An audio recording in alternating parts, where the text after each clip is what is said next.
کہ جو لوگ سود لیتے ہیں ان کی پہچان قیامت میں یہ ہوگی کہ قیامت کے دن مردے اپنی قبروں سے اٹھ کر سواریوں پر، کوئی پیدل اور کوئی آہستہ اور کوئی دوڑتا ہوا محشر کی طرف چلیں گے، مگر سود خور یا تو اپنے پیٹ کے بوجھ سے، جنون کی وجہ سے ایسے گرتے پڑتے چلیں گے۔ اعوذ باللہ من الشیطان الرجیم، بسم اللہ الرحمن الرحیم۔ الذین، وہ لوگ جو یاکلون الربا، کھاتے ہیں سود۔ الذین سے سارے سود خور مراد ہیں، کیونکہ سود لینا ہر انسان کو منع ہے۔ خیال رہے کہ کوئی مومن ہو یا کافر ہو، متقی ہو یا فاسق ہو، اگر وہ دارالاسلام میں رہتے ہوں تو انہیں سود کی اجازت نہیں یہاں، کیونکہ سود کی حرمت کا ذکر ہے جس کا تعلق سب لوگوں سے ہے، اس لیے اللہ دینا سے مراد سارے انسان ہیں، یا کلونا سے مراد سود لینا ہے، مگر کیونکہ کھانا مال کا اعلیٰ مقصد ہے اس لیے اس کا ذکر فرمایا گیا، یعنی جو لوگ سود لیتے ہیں۔ اصطلاح میں، شریعت میں ناپنے تولنے والی ہم جنس چیز میں بلا عوض زیادتی کو سود کہتے ہیں، یعنی ربا۔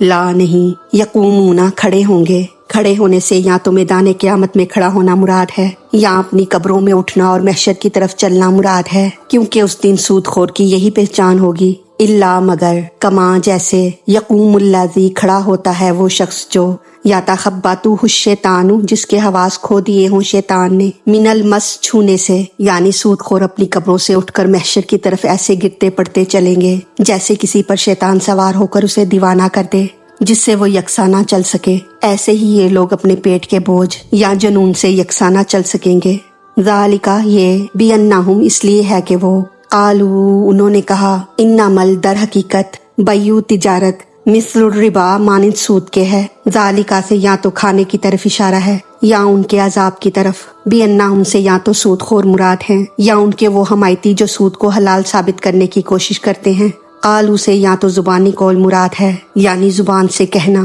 یا دل کا قول مراد ہے یعنی ایسا سمجھنا، اور یا عملی قول مراد ہے یعنی ایسا کرنا، اور بیع سے مراد عام حلال تجارتیں ہیں۔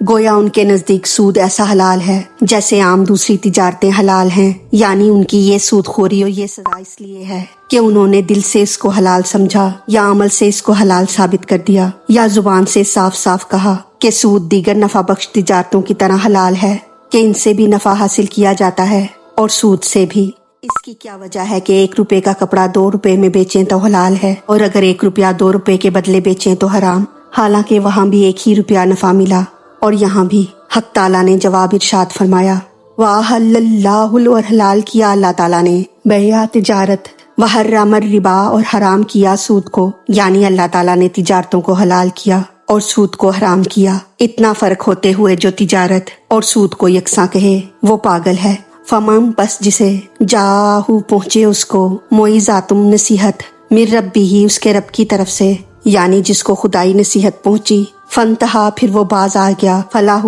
تو اس کے لیے ہے، ما، جو سلف ہو چکا، یعنی پھر وہ فوراً ہی سود خوری سے باز رہ گیا اور اس نے آئندہ کے لیے توبہ کر لی تو اس کے لیے پہلے کا لیا ہوا سود مباح ہے، اب اس کو وہ سود واپس کرنے کی ضرورت نہیں۔ ماں سے مراد سود ہے اور سلف کے معنی ہیں جو گزر گیا، وَأَمْرُهُ، اور اس کا معاملہ، إِلَى اللَّهِ، اللہ کی طرف ہے یا اللہ کی سپرد ہے۔ امر سے مراد یا تو نیت ہے یا معاملہ یا باز رہنا ہے، یعنی اس کا معاملہ اللہ کی سپرد ہے، بلا وجہ کسی پر بدگمانی نہ کرو۔ ومن، اور جو، آدھا، پھر لوٹے، یہاں یا تو عقیدے کی طرف لوٹنا مراد ہے یا سود لینے کی طرف، یعنی جو کوئی سود کو حرام سمجھ کر پھر حلال کہنے لگے یا اسے چھوڑ لینے کے بعد پھر لینے لگے تو، فاولائک، تو وہی ہیں، اصحاب النار، دوزخ والے، ہم وہ، فیہا، اس میں، خالدون، ہمیشہ رہیں گے۔ اولائک سے وہ لوگ مراد ہیں جو سود کو حرام سمجھ کر پھر حلال سمجھنے لگے۔ نار سے مراد دوزخ ہے، خواہ وہاں کا عذاب ٹھنڈا ہو یا گرم۔ خالدون سے مراد ہمیشگی ہے، یعنی جو کوئی سود کو حرام سمجھ کر پھر حلال سمجھنے لگے تو وہ دوزخی ہے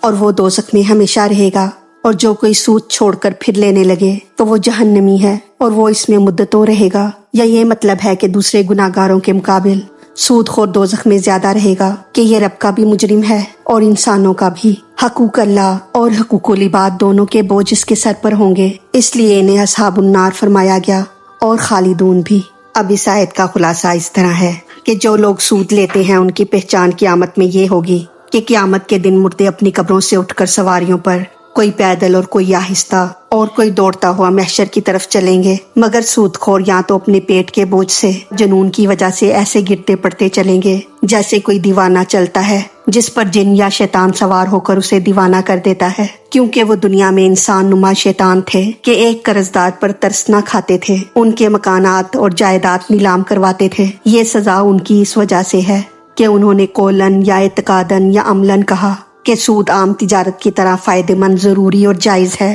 جیسے تجارت بند ہونے سے دنیاوی کاروبار بند ہو جائیں گے، ایسے ہی سود بند ہو جانے سے بھی دنیاوی کاروبار بند ہو جائیں گے، کہ نہ تو کوئی حاجت مند کو قرض دے گا اور نہ ہی قرضدار کو قرض ادا کرنے کی فکر ہوگی، اور سود کی صورت میں قرضدار کو قرض بھی مل جائے گا اور قرضدار کو سود بڑھنے کے خوف سے جلد قرض ادا کرنے کی فکر ہوگی۔ اور جیسے تجارت سے نفع حاصل کیا جاتا ہے ایسے ہی سود سے نفع حاصل کیا جاتا ہے، مگر یہ سب باتیں غلط ہیں، کیونکہ رب نے تجارتیں حلال کی ہیں اور سود کو حرام فرمایا ہے۔ بندے کو مالک کے حکم پر سرخم کرنا چاہیے، اس لیے جس تک یہ مخالفت کا حکم پہنچے تو وہ فوراً سود سے توبہ کر لے، اور توبہ کرنے کے بعد منع کرنے سے پہلے وہ جو سود لے چکا ہے وہ اس کے لیے مباح ہے، اس کے واپس کرنے کی ضرورت نہیں۔ بندے کا کام خدا کے سپرد ہے، رب جو چاہے حلال کرے اور جو چاہے حرام، بندے کو دم مارنے کی کیا مجال ہے۔ اور جو کوئی توبہ کر کے پھر سود لے گا تو وہ دوزخی ہے، وہ بہت عرصہ دوزخ میں رہے گا، اور جو کوئی پھر سود کو حلال سمجھنے لگے وہ کافر جہنمی ہے،